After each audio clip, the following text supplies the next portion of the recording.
London police arrested dozens of people on Saturday after thousands turned out in the British capital to protest against ongoing coronavirus lockdown restrictions, with the city's police force in the spotlight over its officers' conduct after a series of recent incidents.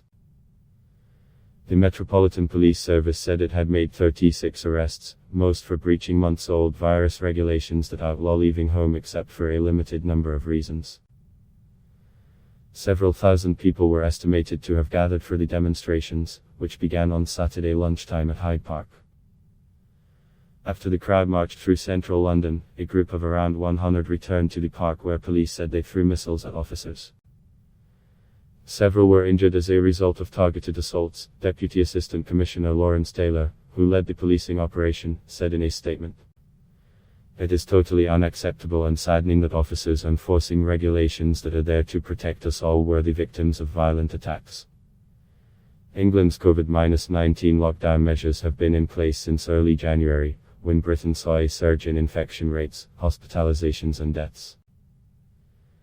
The situation has improved markedly since then, and Prime Minister Boris Johnson last month outlined a gradual easing of the restrictions, with the stringent stay-at-home order set to end later this month. Anti-lockdown demonstrations by hundreds or even thousands have occurred regularly during the pandemic, often resulting in a small number of arrests.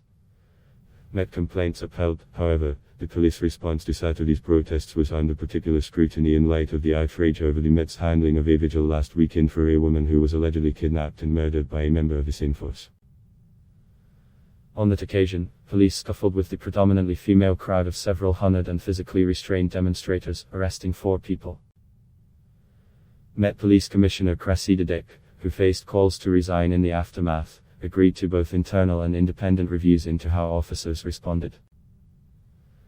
But in a development likely to increase pressure on the force, the Observer newspaper revealed on Sunday that Met employees faced hundreds of sexual misconduct allegations between 2012 and 2018.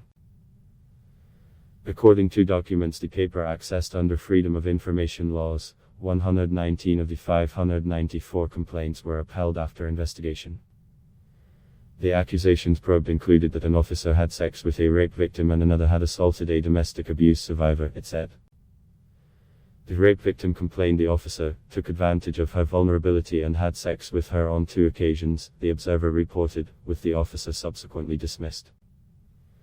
The Met told the paper the claims involve a small percentage of staff, but that it takes allegations of this nature extremely seriously.